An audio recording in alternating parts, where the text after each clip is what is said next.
माननीय प्रधानमंत्री श्री नरेंद्र मोदी जी और वहाँ के जो एनडीए के मुख्यमंत्री श्री नीतीश कुमार जी, दोनों की जोड़ी पर भरोसा है। अखिलेश यादव जी जो यहाँ से गए वहाँ प्रचार करने के लिए, वह भी सोचते हैं कि अगर तेजस्वी यादव मुख्यमंत्री बन गए तो उनका कद छोटा हो जाएगा, इसलिए वह भी उसमें अड़चन डाल रहे हैं। हराने का काम राष्ट्रीय जनता दल को, राहुल गांधी इंड कंपनी पूरी तेजस्वी यादव को वह स्वयं कर रहे हैं। वीआईपी पार्टी के जो प्रत्याशी उनको हराने का काम कर रहे हैं। बिहार विधानसभा चुनाव में भारतीय जनता पार्टी गठबंधन जो एनडीए के रूप में चुनाव लड़ रहा है, एक तरफा आंधी चल रही है। पहले चरण में हम लोग 85% सीटें जीत रहे हैं, दूसरे चरण में उससे भी अच्छा रिजल्ट आने की उम्मीद है। माननीय प्रधानमंत्री श्री नरेंद्र मोदी जी और वहाँ के जो एनडीए के मुख्यमंत्री श्री नीतीश कुमार जी, दोनों की जोड़ी पर भरोसा है। और जो हमारा गठबंधन है वो 5 पांडव, 5 दल है। पांचों दलों की जो ताकत है वह एकजुट है और महागठबंधन बिखरा हुआ है।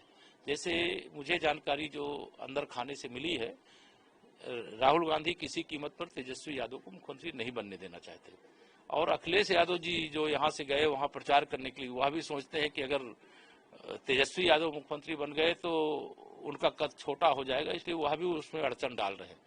और जब राहुल गांधी बाधा डाल रहे हैं तो अखिलेश जी और तेजस्वी जी ये चाहते हैं कि भविष्य में कभी वो प्रधानमंत्री न बनने पावे।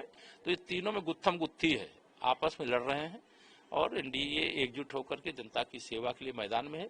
अभी तो आज सुनने में आ रहा है कि वीआईपी के साथ बहुत बड़ा धोखा किया गया है। उनको डिप्टी सीएम का उम्मीदवार तो बना दिया, लेकिन उनके प्रत्याशियों को राष्ट्रीय जनता दल के लोग या कांग्रेस के लोगों का कोई न समर्थन मिल रहा है न वोट मिल रहा है। इससे वह भी आज सुनाई दे रहा है कि नाराज होकर के अलग हो गए। कई रैलियों में जाना था, एक साथ नहीं गए हैं। तो महागठबंधन तो बिखर चुका है और जंगल राज अब वहाँ वापस नहीं आएगा।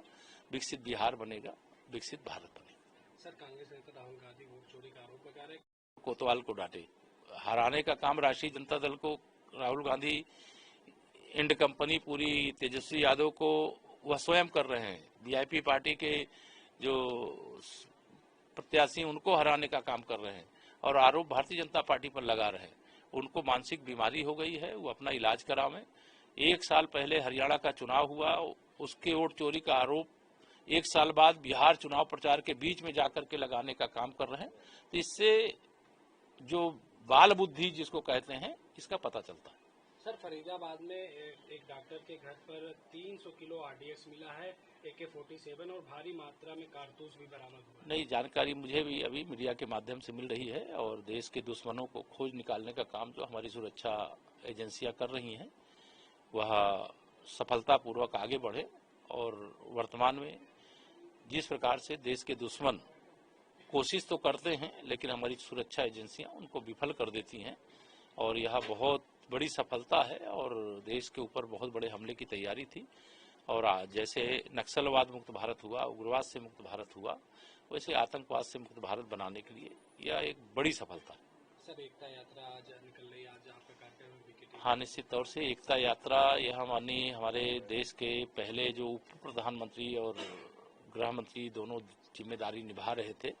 देश की 563 रियासतों को एक साथ मिला करके जो एक मजबूत भारत का निर्माण किया, उनके 150वीं उस जयंती पर उनको श्रद्धांजलि देने का ये कार्यक्रम है। और हम लोगों के लिए गर्व की बात है कि ऐसा मजबूत नेतृत्व आज़ादी के बाद मिला। अगर वह देश के प्रधानमंत्री होते तो भारत की तस्वीर कुछ और होती।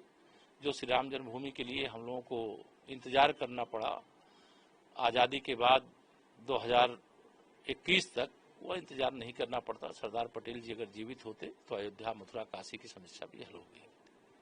हमसे जुड़े रहने के लिए हमारे YouTube चैनल को सब्सक्राइब करें और नई वीडियो की नोटिफिकेशन के लिए बेल आइकॉन को दबाएं। अगर आप ये वीडियो Facebook पर